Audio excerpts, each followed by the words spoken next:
18 ಲಕ್ಷ ಇರೋ population 77% literacy 23% illiterate ಅಂತ ಹೇಳಿದ್ರೆ ಆ ಸಿಗೋದೇ ನಿಮ್ಗೆ ಟೋಟಲ್ 3 ಲಕ್ಷ 3.5 ಲಕ್ಷ ಜನ 32 ವರ್ಷದಿಂದ ಮಾಡಿ 3.5 ಲಕ್ಷ ಜನಕ್ಕೆ ಅನಕ್ಷರಸ್ಥರನ್ನ ಅಕ್ಷರಸ್ಥರು ಮಾಡದೇ ಇರೋದು ವರ್ಷಕ್ಕೆ 92,000 ಮಾಡ್ತೀರಾ ಅಂತ ಹೇಳಿದ್ರೆ ಇಷ್ಟೇ ಆಗ್ಲಿಲ್ಲ. ನಿಮ್ ಉತ್ತರ ಏನು? Link document state centre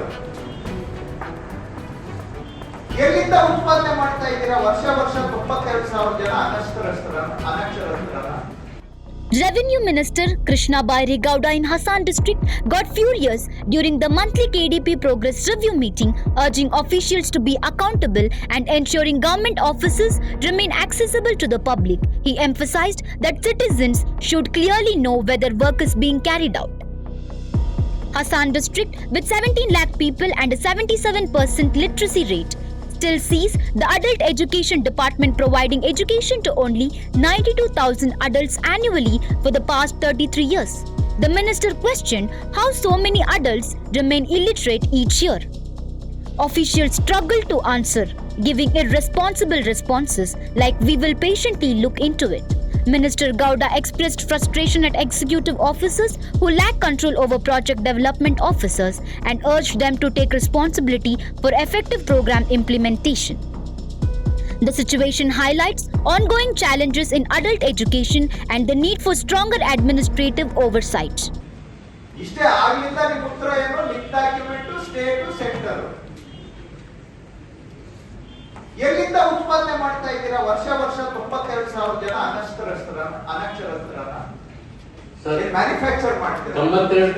18 lakh ಇರೋ ಪಾಪ್ಯುಲೇಷನ್ 77% ಲಿಟ್ರಸಿ 23% ಇಲ್ಲಿಟ್ರೇಟ್ ಅಂತ ಹೇಳಿದ್ರೆ ಆ ಸಿಗೋದೇ ನಿಮ್ಗೆ ಟೋಟಲ್ 3 ಲಕ್ಷ 3.5 ಲಕ್ಷ ಜನ 32 ವರ್ಷದಿಂದ ಮಾಡಿ 3.5 ಲಕ್ಷ ಜನಕ್ಕೆ ಅನಕ್ಷರಸ್ಥರನ್ನ ಅಕ್ಷರಸ್ಥರು ಮಾಡದೇ ಇರೋದು ವರ್ಷಕ್ಕೆ 92,000 ಮಾಡ್ತೀರಾ ಅಂತ ಹೇಳಿದ್ರೆ ಸರ್ ವರ್ಷಕ್ಕೆ 92,000 ಅಲ್ಲ ಸರ್, ಕೊಟ್ಟಿರೋ ಲೆಕ್ಕ ಅದು ಈ ವರ್ಷದ ಸರ್. ಅದು ಈ ವರ್ಷ ಸೆಂಟ್ರಲ್ ಗವರ್ಮೆಂಟ್ ಸ್ಕೀಮು ಈ ವರ್ಷ ಬಂದಿರೋದು ಸರ್. ಮುಂಚೆ ಬರೀ ಹಾಗಾದ್ರೆ 30 ವರ್ಷದಿಂದ ಏನು ಮಾಡೇ ಇಲ್ಲ. 85,000 ಆಗಿದೆ ಸರ್. ಅದು ಹಳ್ಳಿಗೆ ಹೋಗಿ ಏನು ಮಾಡೇ ಇಲ್ಲ ನಾವು ಸರ್. ಕ್ಯಾಂಪೇನ್ ಮಾಡಲಿ ಕೆಲಸ ಆಗೇ ಇಲ್ಲ. ನೀವು ಬಂದ ಮೇಲೆ ಕೆಲಸ ಆಗ್ತಾ ಇರೋದು. ಅದಕ್ಕೆ ನಿಮ್ ಹಿಂದೆ ಇದ್ದವ್ರು ಯಾರು ಕೆಲಸ ಮಾಡಿಲ್ಲ, ಎಲ್ಲ ತಪ್ಪು ಲೆಕ್ಕ ಕೊಟ್ಟು ಹೋಗಿದ್ದಾರೆ ಸರ್. ಇದುವರೆಗೂ 85,000 ಆಗಿದೆ ಸರ್. 30 ವರ್ಷದಲ್ಲಿ 85,000, ಒಂದೇ ವರ್ಷದಲ್ಲಿ 92,000 ಸರ್. ಅದು ಟಾರ್ಗೆಟ್ ಕೊಟ್ಟಿದ್ದಾರೆ ಸರ್. ಅದು ಅಷ್ಟಿಲ್ಲ ಸರ್. ಅದು ಸರ್ವೆ ಮಾಡಿಸಿದಾಗ ಬರೀ 24,000 ಸಿಕ್ಕಿದೆ ಸರ್. ಅದರಲ್ಲಿ ಟಾರ್ಗೆಟ್ ನೀವು ಕೊಟ್ಟಿರೋದು ಅದೇ ಸರ್. 78,000 ಟಾರ್ಗೆಟ್ ಕೊಟ್ಟಿದ್ರು ಸೆಂಟ್ರಲ್ ಗವರ್ಮೆಂಟ್. ಅದ್ರ 24,935 ಅಷ್ಟೇ ಸಿಕ್ಕಿರೋ ಸರ್. ಅದು ದುಡ್ಡಿನ್ನು ಬಂದಿದೆ ಸರ್. ಅದು ಕಾರ್ಯಕ್ರಮ ಶುರುವಾಗಿಲ್ಲ. ಇನ್ನು ಎಷ್ಟು ವರ್ಷ ಇದನ್ನ ಮಾಡಬೇಕು ಅಂತಿದೆ? ಸರ್ 4 ವರ್ಷ ಆಯ್ತು ಈ ಕಾರ್ಯಕ್ರಮ ಶುರುವಾಗಿ. ಅನಕ್ಷರಸ್ಥರನ್ನ ಅಕ್ಷರಸ್ಥರನ್ನಾಗಿ ಮಾಡೋದು ಶುರುವಾಗಿ. ಇನ್ನ ಎಷ್ಟು ವರ್ಷ ಮಾಡ್ತೀರಾ ಸರ್? 27ವರೆಗೂ ಟಾರ್ಗೆಟ್ ಇಟ್ಕೊಂಡಿದೆ ಸರ್ ಸೆಂಟ್ರಲ್ ಗವರ್ಮೆಂಟ್. ಮಾತಾಡಿದ್ರೆ ನನಗೂ ಬೇಜವಾಬ್ದಾರಿಯಿಂದ ಮಾತಾಡಕ್ ಬರುತ್ತೆ. ಮೈ ಮೇಲೆ ಪ್ರಜ್ಞೆ ಇಟ್ಕೊಂಡು ಮಾತಾಡಿ. ಸುಮ್ಮನೆ ತಾಳ್ಮೆಯಿಂದ ಕೇಳ್ತೀವಿ ಅಂತ ಏನೆಲ್ಲ ಉತ್ತರ ಕೊಡ್ಬೇಡಿ. ಪಿಡಿಒ ತಗೋತಾನೆ ಅಂದ್ರೆ ನಿಮ್ದೇ ಅಂದ್ರೆ ಕೆಲಸ ಆಗಿದ್ರೆ ಇಒ ಪೋಸ್ಟ್ ಅಬಾಲಿಷ್ ಮಾಡೋಣ. ಯಾಕೆ ಬೇಕು ಇಒ ಪೋಸ್ಟ್? ಇದು ಅದಕ್ಕೆ ನಾವು ಈಗ ಒಂದು ಎಲ್ಲ ಪಿಡಿಒಸ್ ಸ್ಟ್ರಿಕ್ಟ್ ಆಗಿ ಹೇಳಿದ್ವಿ ಸರ್. ತಾಲೂಕ್ ಪಂಚಾಯತಿ ಕಂಪ್ಲೇಂಟ್ ತರ್ತಾನೆ ಯಾವುದೋ ಒಂದು ಪ್ರಾಜೆಕ್ಟ್ ಅನ್ನ ಹ್ಯಾಂಡ್ ಓವರ್ ತಗೊಂಡು ನಗರದ ಬಾರದು. ಈಗಾಗಲೇ ಮಿಸ್ಟೇಕ್ಸ್ ಏನ್ ಮಾಡ್ತೀರಿ ಹೇಳಪ್ಪ. ಹೋಗಿ ನೀವೇನ್ ಕುತ್ಕೊಂಡ್ರು ದಿನ ಆಫೀಸಲ್ಲಿ ಏನಾದ್ರು ಹೇಳ್ಬೇಕು. ಬೇರೆ ಏನ್ ಕೆಲಸ ಹಿಡಿತದಲ್ಲಿ ಇದ್ರೆ ಇವ್ ಮಾಡೋದಕ್ಕೆ ಇವ್ರಿಗೆ ಇದಿರುವ ಅಧಿಕಾರ ಇತ್ತು. ಇದೇ ಆಗಿರೋದು ಸರ್ಕಾರದಲ್ಲಿ ನಿಮ್ ಜವಾಬ್ದಾರಿ ಏನು ಅನ್ನೋದು ನಿಮ್ಗೆ ಪ್ರಜ್ಞೆ ಇಲ್ಲ. ಜನ ಇರೋದು ನಿಮ್ಗೆ ನಿಮ್ ಸೇವೆ ಮಾಡಕ್ಕೆ ಅಂತ ತಿಳ್ಕೊಂಡಿದ್ದೀರಾ. ನೀವಿರೋದು ಜನಗಳಿಗಾಗಿ ಅಲ್ಲ.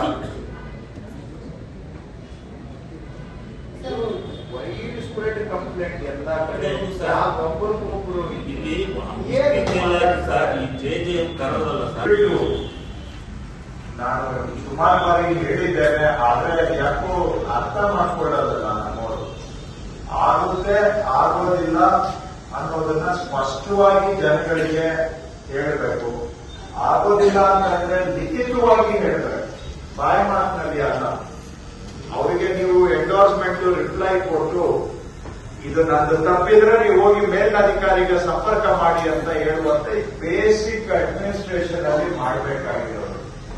ಅದನ್ನ ಮಾಡದೇ ಇರೋದ್ರಿಂದ ಎಷ್ಟು ಜನ ತೊಂದರೆಗೆ ಸಿಕ್ಕಾಕೊಳ್ತಾ ಇದ್ದಾರೆ. ಬಹುಶಃ ನೀವು ಆಸೆ ಕೂತಿರ್ತೀರಾ, ನಿಮಗೆ ಗೊತ್ತಿಲ್ಲ. ಆಗೋದಿಲ್ಲ ಅಂದ್ರೆ ಆಗೋದಿಲ್ಲ ಅಂತೇಳಿ. ನಮಗೆ ಜನಗಳಲ್ಲಿ ಜನಪ್ರಿಯತೆಯ ನಮಗೆ ಅದು ಇಶ್ಯೂ. ಇನ್ನೇನು ಅದರಿಂದ